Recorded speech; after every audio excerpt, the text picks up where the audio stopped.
Palagod si Mama. Many years pass. There's a history of glass, naturally, chemically, the formation of glass until An today. organic solid material, hard, brittle, and reflects the effect of heat and sun.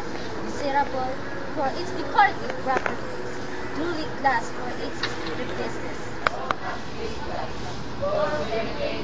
Main ingredients of this material: limestone, soda ash, and silica sand. Practical, industrial, and inspiration. Medicines in glass of science for tablets, oral solutions, and suspensions. It has many applications. Not only for environmental impacts, but also for social impacts, destruction, water contamination, even the waste separation. That's what glass is meaning.